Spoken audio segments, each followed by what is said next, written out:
Hello, నేను CS రావు. రాబడి పుష్కలంగా ఉన్నప్పుడు ఒకవేళ ఏమైనా జారిపోయినా కానీ పెద్ద పట్టించుకోరు. ఎప్పుడైతే రాబడి తగ్గిపోతుందో అప్పుడు ఎక్కడెక్కడ తమ సొంత డబ్బు ఉందో దాన్ని మళ్ళా తీసుకోవడానికి ప్రయత్నం చేస్తూ ఉంటారు. ఇప్పుడు హైదరాబాద్లో కూడా అదే జరుగుతుంది, పైగా ఇతర రాష్ట్రాల్లో కూడా అదే జరుగుతుంది. ఏంటంటే ప్రస్తుతం ఆదాయం తగ్గిపోయింది రాష్ట్ర ప్రభుత్వాలకి, కేంద్ర ప్రభుత్వానికి కూడా తగ్గిపోయింది. అప్పుల పాలైంది కేంద్ర ప్రభుత్వం, భారతదేశం అప్పుల్లో ఉంది, రాష్ట్రాలు కూడా అప్పుల్లో ఉన్నాయి. ప్రత్యేకించి తెలుగు రాష్ట్రాలు అయితే తెలంగాణ 8 లక్షల కోట్ల అప్పుల్లో ఉంది, ఆంధ్రప్రదేశ్ 12 లక్షల కోట్ల రూపాయల అప్పుల్లో ఉందని చెప్తూ ఉన్నారు. ఇలాంటి సమయంలో ఏం చెయ్యాలి అనే దాని మీద ఆలోచించినప్పుడు రేవంత్ రెడ్డి గారు ముఖ్యమంత్రి హోదాలో రాబడిని పెంచుకునేటువంటి మార్గాలను అన్వేషిస్తూ ఉన్నారు. ఏ రాష్ట్ర ప్రభుత్వానికి సంబంధించిన ముఖ్యమంత్రి అయినా అదే ఆలోచిస్తూ ఉంటారు. రేవంత్ రెడ్డి గారు కూడా అదే ఆలోచించారు. అయితే ఆయనకు అత్యంత ఎక్కువగా లాభం వచ్చేటువంటి ఒక అంశము ఏం కనిపించిందంటే, ఇల్లు అద్దెకిచ్చేటువంటి ఓనర్లు పని పట్టాలి, వాళ్ళు చట్టానికి విరుద్ధంగా బ్లాక్ మనీని పోగు చేస్తూ ఉన్నారు, బ్లాక్ మనీని దాచేస్తూ ఉన్నారు అనేది అర్థమైంది. ఏ పాయింట్ దగ్గర ఏ సందర్భంలో ఆయనకి అర్థమైంది అంటే, ఈ మధ్యకాలంలో తెలంగాణ వ్యాప్తంగా సర్వే చేశారు, కులగణన అన్నారు దాన్ని. ఆ కులగణనలోనే అన్ని రకాల సమాచారాన్ని తీసుకున్నారు. ప్రత్యేకించి హైదరాబాదు, వరంగల్, కరీంనగర్ లాంటి సిటీస్లో జియో ట్యాగింగ్ కూడా ఏర్పాటు చేశారు. హైదరాబాదులో క్లియర్గా పగడ్బందీగా జియో ట్యాగింగ్ని వాళ్ళు చేశారు. ఏంటి ఈ జియో ట్యాగింగ్ అని అంటే, తాజాగా వచ్చినటువంటి ఆర్టిఫిషియల్ ఇంటెలిజెన్స్ ఏదైతే ఉందో దాని ద్వారా ఏ ఇల్లు కమర్షియల్ యాంగిల్లో ఉంది, ఏ ఇంటి యజమాని కేవలం దాని గృహావసరాలకు మాత్రమే వాడుతూ ఉన్నారు, ఎవరు దాన్ని కమర్షియల్ యాంగిల్లో వాడుతూ ఉన్నారు, వాణిజ్యంగా ఉపయోగిస్తూ గృహావసరాలకు వాడుతున్నట్టు కేవలం ట్యాక్స్ కడుతూ ఉన్నారు అనే దాని మీద చాలా స్పష్టత వచ్చింది. అందుకే ఇప్పుడు జిహెచ్ఎంసీకి సంబంధించినటువంటి అధికారులు టూలెట్ బోర్డు ఎవరైనా పెట్టి ఉంటే దాన్ని కమర్షియల్ కింద పరిగణిస్తూ ఉన్నారు. అంతేకాదు, మీకు ఎక్కడైనా టూలెట్ బోర్డు కనిపిస్తే దాన్ని ఫోటో తీసి మీరు కనుక జిహెచ్ఎంసీ వెబ్సైట్లో, జిహెచ్ఎంసీ యాప్లో కనుక అప్లోడ్ చేస్తే ఆ ఇల్లు కమర్షియల్ కింద కన్వర్ట్ అయిపోతుంది ఆటోమేటిక్గా. అప్పుడు వాళ్ళు ట్యాక్స్ ఎక్కువ కట్టాల్సి వస్తుంది.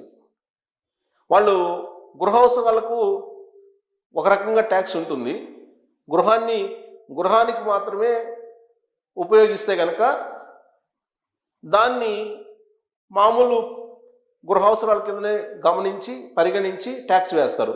అదే మీరు కనుక వాణిజ్యపరమైనటువంటి కార్యకలాపాలకు వినియోగిస్తుంటే ఆ ప్రాపర్టీని, దాన్ని ఖచ్చితంగా వాణిజ్యపరమైనటువంటి ప్రాపర్టీ కింద గుర్తించి ట్యాక్స్ కూడా అదే మోతాదులో వేస్తారు. చట్ట ప్రకారం మీరు టూలెట్ బోర్డు బయట బహిర్గతం చేయకూడదు.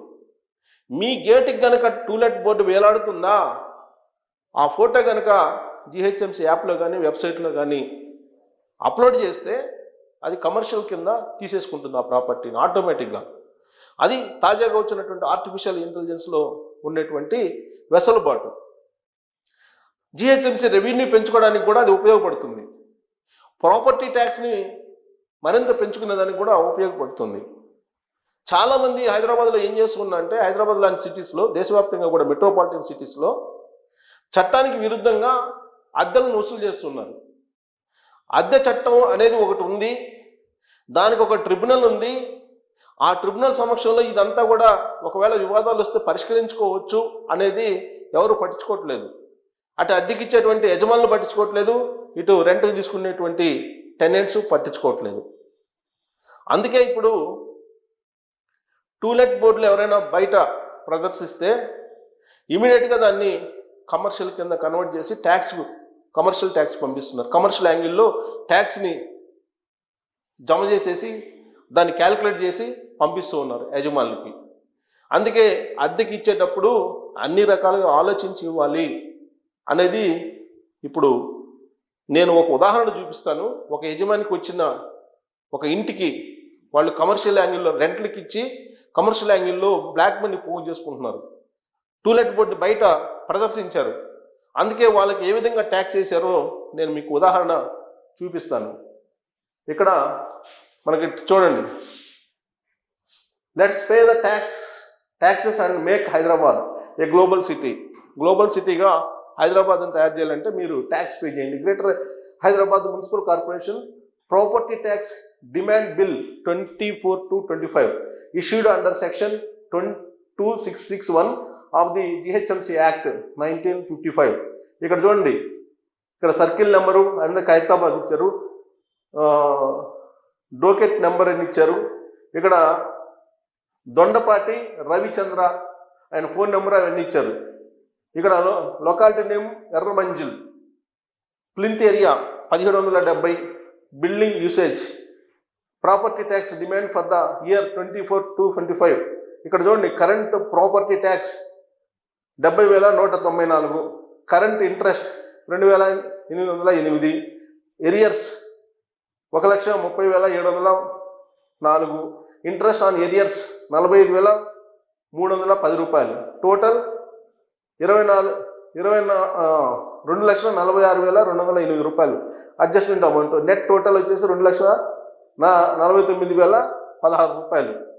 Net amount payable with interest ఇది మొత్తం ఇచ్చారనమాట. ఏప్రిల్ ఎంత ఇచ్చారు, డేట్ వైజ్ ఇచ్చారు అనమాట. ఇది ఒక ఇంటికి ఇంత అవుతుందనంటే కాదు, కానీ ఎందుకు ఇచ్చారు ఇంత అనంటే, ఇక్కడ ప్రాపర్టీ ట్యాక్స్ ఇక్కడ చూడండి, హైదరాబాద్ నగరపాలక పౌర సేవా కేంద్రం, ఇక్కడ ఆయన ఎరియర్స్ ఇవన్నీ దీనికి సంబంధించి కరెంటు ఎంత వేస్తున్నాము, అడ్వాన్స్ టు పెనాల్టీ ఎంత వేస్తున్నారు అనేది. పెనాల్టీ ఎందుకు వేస్తున్నారు అని అంటే, దీన్ని కమర్షియల్ ప్రాపర్టీ కింద గుర్తిస్తున్నారు. ఎందుకు గుర్తిస్తున్నారంటే టూలెట్ బోర్డ్స్ పెడుతున్నారు కాబట్టి. ఇక్కడ చూడండి, 15,500 టోటల్ అమౌంట్ ఫైన్ వేశారు వాళ్ళకి.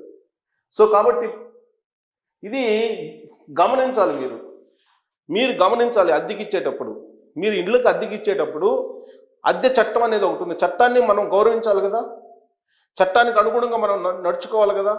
మరి ఎంతమంది ఇంటి యజమానులు చట్టాన్ని గౌరవిస్తున్నారు, చట్ట ప్రకారం అద్దెలు తీసుకుంటున్నారని అంటే 1% కూడా లేదు.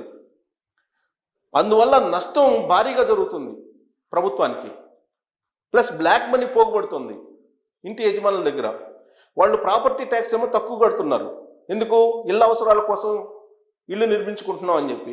కానీ వాళ్ళు చేసేటువంటి యాక్టివిటీ కమర్షియల్ యాక్టివిటీ.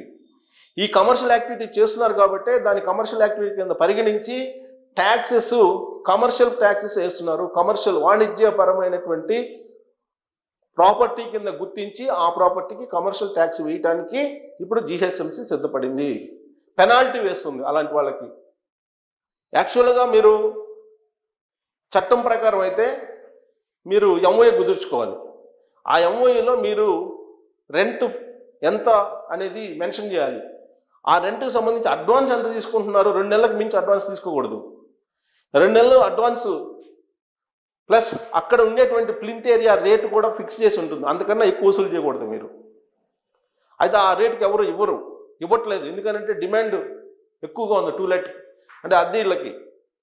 కానీ దీన్ని ఉపయోగించుకొని ఎక్కువ మంది వాళ్ళు ఆన్లైన్ పేమెంట్ యాక్సెప్ట్ చేయట్లేదు, కేవలం క్యాషే కావాలంటున్నారు, బ్లాక్ మనీని వాళ్ళు ప్రోత్సహిస్తున్నారు. సో ఇవన్నీ కూడా చట్ట విరుద్ధం. తర్వాత ఇల్లీగల్ యాక్టివిటీస్ చేస్తున్నారు చాలా ఇళ్లల్లో, అద్దె ఇళ్లల్లో. ఇప్పుడు లోన్ యాప్స్ కానీ, బెట్టింగ్ యాప్స్ కానీ వీటన్నిటిని ప్రమోట్ చేసేటువంటి వాళ్ళకి హౌసెస్ని రెంట్కి ఇస్తూ ఉన్నారు చాలామంది.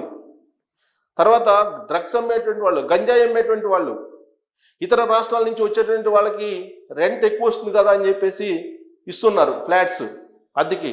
అలాంటి వాళ్ళందరూ కూడా ఖచ్చితంగా పోలీసులు కేసులు పెడతారు. రాబోయేటువంటి రోజుల్లో జైలు పాలు వాళ్ళు చూసిన పరిస్థితి వస్తుంది. ఇప్పుడు జిహెచ్ఎంసీ అయితే మాత్రం టూలెట్ బోర్డు కనుక మీ ఇళ్ళ దగ్గర కనిపిస్తే ఖచ్చితంగా దాన్ని కమర్షియల్ ప్రాపర్టీ కింద గుర్తించి ట్యాక్స్ వేయటము లేదంటే పెనాల్టీ వేయటం 2 కూడా జరుగుతుంది. సో దీని అందరినీ గుర్తించుకొని మీరు టూలెట్ బోర్డ్స్ ప్రదర్శిస్తే, జస్ట్ ఎక్కడైనా సరే టూలెట్ బోర్డు వేసి దాన్ని ఫోటో తీసుకుని జిహెచ్ఎంసీ యాప్లో కనుక అప్లోడ్ చేస్తే అది కమర్షియల్ ప్రాపర్టీ కింద కన్వర్షన్ అయిపోతుంది. ఇది ఇంటి యజమానులు గుర్తుపెట్టుకోవాలి. అలా కాకుండా మా ఇష్టం వచ్చినట్టు చేస్తామంటే మాత్రం ఖచ్చితంగా మీ ప్రాపర్టీకి కమర్షియల్ రేట్లు విధించి కమర్షియల్ ట్యాక్స్, కమర్షియల్ యాంగిల్లో ప్రాపర్టీని గుర్తించి ఆ మేరకు ట్యాక్స్ వేసి వసూలు చేస్తే జిహెచ్ఎంసీ రెడీ అయింది వసూలు చేయడానికి. సో మీరు రాబోయేటువంటి రోజుల్లో ఒకవేళ ట్యాక్స్ ఎక్కువ వస్తే మీరు ఫీల్ అవ్వాల్సిన అవసరం లేదు. ఎందుకంటే మీరు అద్దెకి ఇచ్చి వాణిజ్యం అంటే వ్యాపారం చేస్తున్నారు, మీరు వ్యాపారం చేస్తున్నారు కాబట్టి వ్యాపారానికి సంబంధించినటువంటి నామ్స్ ప్రకారమే మీ దగ్గర పెనాల్టీ వసూలు చేస్తుంది జిహెచ్ఎంసీ. మరి చట్ట ప్రకారమైన ఇక నుంచి మీరు అద్దెలకు ఇస్తారా లేదంటే చట్టాన్ని పక్కన పెడతారా అనేది మీ ఇష్టం. సో దీని మీద మీ అభిప్రాయం ఏంటనేది తెలియజేయచ్చు. Thank you.